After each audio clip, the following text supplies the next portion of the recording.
Hello students, how are you? I hope you are fit and fine at your home and doing your homework regularly. Students, जैसे कि आप जानते हैं कि हमारे S7 एग्ज़ाम स्टार्ट होने जा रहे हैं 15 सितंबर से। अब हम रिवीजन स्टार्ट कर रहे हैं। हमने जो लेसन की वीडियो आपके पास सेंड की है उनको ध्यान से सुनना है और अब मैं जो लेसन वाइज क्वेश्चन आंसर हैं उनका रिवीजन करवा रही हूँ। तो ये क्वेश्चन आंसर एक्सप्लेनेशन को रिवीजन ध्यान से करना है बेटा, वीडियो को ध्यान से सुनना है और क्वेश्चन आंसर को समझना है। Lesson 4 start now revision. Mughal empire, Mughal साम्राज्य, मुगलों का शासनकाल। फर्स्ट क्वेश्चन,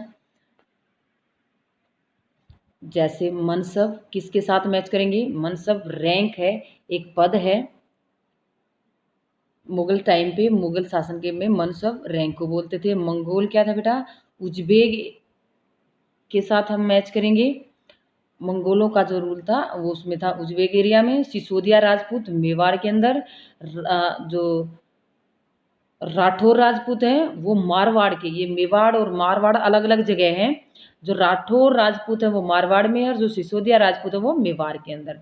नूरजहां जहांगीर की रानी थी, सूबेदार गवर्नर को उस टाइम पर मुगलों के टाइम पीरियड पर कहते थे। तो ये हमारे मैच हैं, इनको ध्यान से समझना है। Fill in the blanks.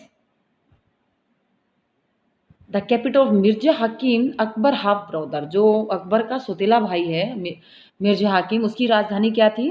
Kabul. क्या थी राजधानी? काबुल थी। सेकंड, द 5 डेक्कन सल्तनत, जो दक्कन सल्तनत के जो एरिया थे जैसे बरार, खानदेश, अहमदनगर और दो और कौन कौन से थे बेटा? बीजापुर और गोलकोंडा। तो इस प्रकार ये एरिया थे, गोलकुंडा और बीजापुर, ये ध्यान देना है। ये थ्री एरिया के नाम दिए गए हैं, बरार, खानदेश और अहमदनगर। बीजापुर और गोलकुंडा आपने इसके अंदर फिल करना है। If zat determined a mansabdar rank and salary, sawar indicate his. अगर अकबर के टाइम पे जो एक जात, एक मनसबदार का पद और वेतन का इंडिकेट करता था, उसी प्रकार जो सवार है वो किसको इंडिकेट करता है? Number of A cavalry man. इसका मीन्स क्या है बेटा?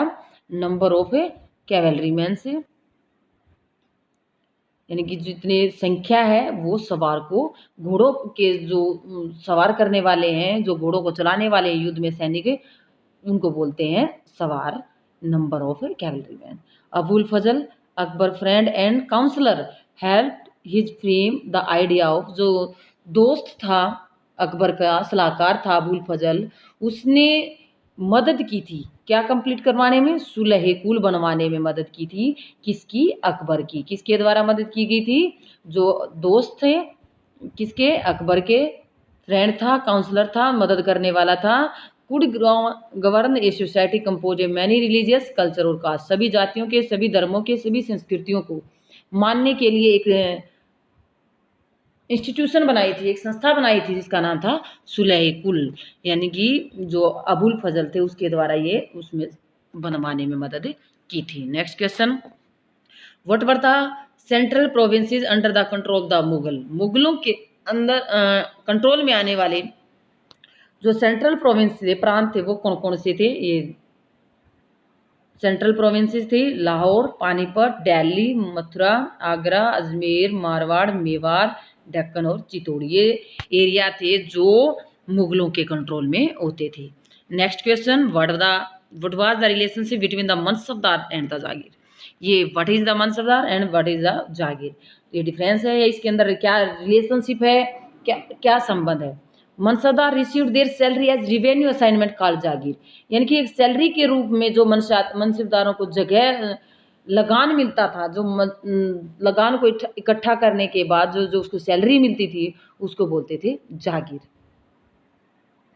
यानी कि अपना वेतन इकट्ठा करने वाली भूमि के रूप में, यानी कि जिस जमीन के जितने एरिया में, जैसे कि एक व्यक्ति का कंट्रोल इतने एरिया पर है, इस एरिया में रहने वाले लोगों की जो ज़मीनें हैं उनसे वो क्या इकट्ठा करता है? लगान इकट्ठा करता है। तो इस लगान इकट्ठे करने के एरिया को क्या बोलते हैं? जागीर बोलते हैं। एज ए सैलरी के रूप में वह ज़मीन मनसबदार को मिलती है। Mansabdar did not actually reside in a administers their jagir, जो मनसबदार है वो अपनी जागीर को पर प्रशासन करता है, प्रशासन चलाता है। They serve in some other part of the country while the revenue was collected for them by their servant. यानी कि दूसरे हिस्सों से भी वह देश के जो दूसरे होते, जितना एरिया उसके कंट्रोल में वो तो उसके कंट्रोल में है, एज ए सैलरी उसको मिला हुआ है और उसका शासन भी वो अच्छी तरह से देखता है। लेकिन जो कंट्री के अदर पार्ट है वहाँ से भी वह रेवेन्यू कलेक्ट कर सकता है। किसकी मदद से? उसके नौकरों की, उसके जो सर्वेंट होते थे दास की मदद से वहाँ से क्या कर इकट्ठा करवाता था, लगान इकट्ठा करवाता था। तो ये मनसबदार हैं जो किसी एरिया पर अपना कंट्रोल रखते हैं और लगान को इकट्ठा करते हैं। और जो जागीर है वो एक ज़मीन का पार्ट है जो मनसबदार को एज ए सैलरी मिलती है। Next question, what was the role of the zamindar in Mughal administration? जो जमींदार का क्या रोल होता था मुगल एडमिनिस्ट्रेशन में, मुगलों के प्रशासन में? रोल ऑफ जमींदार इन मुगल एडमिनिस्ट्रेशन, मुगल प्रशासन में जमींदार की क्या भूमिका थी? Zamindar were local headmans of village. जमींदार मुखिया होते थे किसके? गांव के। Powerful chieftain appointed by the Mughal emperor, वो जो मुखिया होते थे जो राजा और किसानों के बीच मुगल जमींदार के द्वारा किसी शक्तिशाली मुखिया को ही अपॉइंट किया जाता था, गांव का जमींदार बनाया जाता था। किसके द्वारा? मुगल सम्राट के द्वारा। जो जमींदार पावरफुल होता था, अमीर होता था, उसी व्यक्ति को एडमैन बनाया जाता था गांव का और उसी को चीफ्टेन मुखिया बनाया जाता।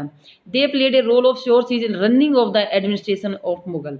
वो वहाँ के जिस एरिया को जमींदार बनाया जाता था वहाँ का शासन चलाने के लिए मदद करता था। They collect tax on the produce of the peasantry which was the main sources of income available of Mughal rulers. यानी कि जो मुगल शासक था किसानों से क्या इकट्ठे करते थे? टैक्स इकट्ठा करता था। यानी कि अनाज के रूप में भी जो उत्पादन करता था किसान, किसान का जो फसल होती थी उसी से टैक्स लिया जाता था, वही मुख्य साधन होता था राजा की टैक्स की कमाई का। However the debates with religious scholar important in the information Akbar ideas on governance. तो इस प्रकार शासन चलाने के जो रिलीजियस स्कॉलर थे, धार्मिक जो विद्वान थे, उनसे किस प्रकार की सूचना इकट्ठी करता था या किस प्रकार डिस्कस की जाती थी, किस प्रकार डिबेट की जाती थी सरकार से रिलेटेड जो विचार थे अकबर के द्वारा, वो प्रशासन संबंधी बातों का किस प्रकार से चर्चाएं डिबेट मिलती हैं।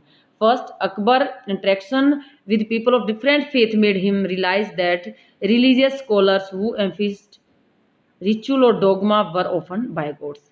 अकबर क्या करता था, अलग अलग धर्म के लोगों में विश्वास, अलग अलग लोगों का विश्वास था धर्मों में, उनको भी मानता था, उसको रियलाइज करता था और अलग अलग धर्म के विद्वानों को वो इकट्ठा करता था, उनकी बातों को मानता था। यानी कि धार्मिक जो नीतियाँ होता था वो अलग अलग धर्म के विद्वानों से मानकर ही, उनकी बातों को सुनकर ही उनकी बातों को मानता था।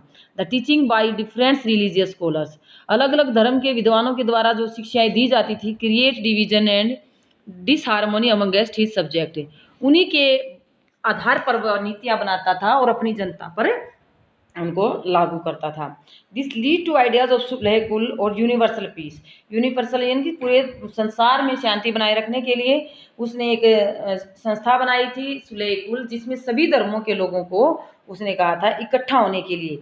अलग अलग लोगों को भी वहाँ उसने मान्यता दी थी कि अलग अलग धर्म के लोग यहाँ आकर मिलकर आपस में डिस्कशन कर सकते हैं।